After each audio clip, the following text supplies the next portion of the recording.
Assalomu alaykum do'stlar. Bugungi videomizning mavzusi juda ham dolzarb.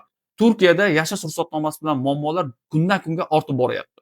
Shu sababli Turkiyadagi juda ko'plab xorijliklar ishlash ruxsatnomasi orqali o'z holatlarini mustahkamlashga harakat qilishmoqda. Nima uchun aynan ishlash ruxsatnomasi?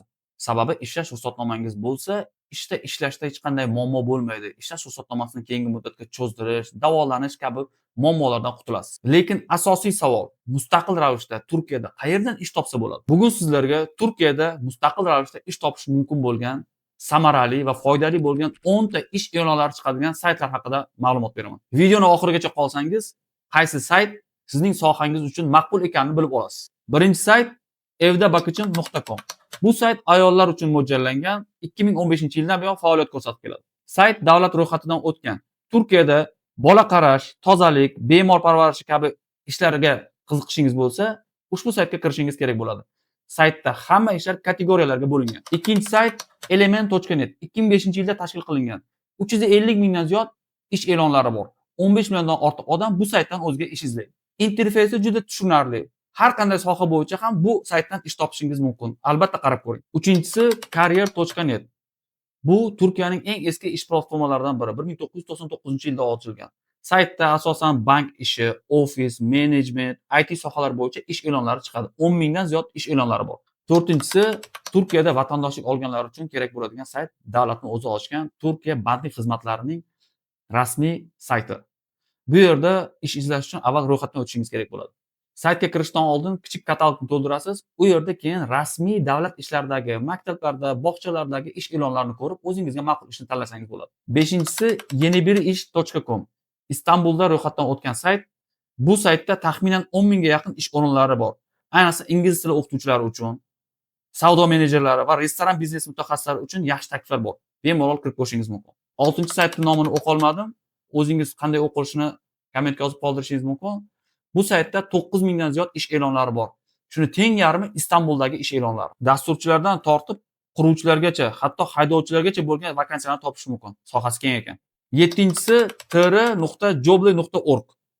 Dizayni juda sodda, lekin funksionali kuchli. Maosh miqdori, joylashuvi, ish turi kabi parametrlar bo'yicha aniq filtrlash imkoni bor. Yani ko'p vaqtingizni tejab qoladi bu saytdan ish izlasangiz. 8-si tr.indeed.com. Bu xalqaro platformaning Turkiya versiyasi. Xodimlar kompaniyalar haqida tahliliy maqolalar yozadi va haqiqiy sharhlar asosida reyting tuzadi. Ish beruvchining sizni aldab qo'yishidan qo'rqsangiz, mana shu saytdan kirib, uni reytingini ko'rib olishingiz mumkin. 9-si bu sahibindan.com. Ko'pchiligimiz bilamiz bu saytni, aksariyat yurtdoshlarimiz bu saytdan o'zlariga kvartira yoki avtomobil qidirib topadi. Aslida bu saytda kattagina ish e'lonlari degan bo'lim ham bor. U yerda juda ko'plab vakansiyalar chiqadi. Albatta kirib ko'ring. 10-si tr.jobsora.com. Bu zamonaviy platforma ish izlovchilarni ish beruvchilar bilan tez va qulay bog'lash uchun yaratilgan. Mobil versiyasi ham juda qulay. Ko'chada ham bemalol o'zingizga ish kerak bo'lsa, shu platformada yo'l-yo'lakay qidirib topsangiz bo'ladi. 11-si sizlarga bonus, Telegramda E'lon Trigger degan Telegram kanal bor. Bu kanalda bir necha yildan buyon Turkiyada yashayotgan yurtdoshlarimiz ish e'lonlari berishadi, to'g'ridan-to'g'ri adminga yozadi. Ish e'lonlarida har birida alohida telefon raqamlari bor. Bemalol yurtdoshlarimizga telefon qilib o'zingizga ma'qul ishni tanlab olsangiz bo'ladi. Telegram kanalida ish e'lonlaridan tashqari kvartiralar, hostellar, aptekalar, taksilar telefon raqamlarini ham topsangiz bo'ladi. Do'stlar, yengilgina maslahat berib o'tsam, birinchidan hech qachon bitta sayt bilan chegaralanmang. Men sanab o'tgan 10 ta saytdan kamida 4 ta 5 tasidan ish izlab ko'ring. Vakansiyalarni kuzatib boring.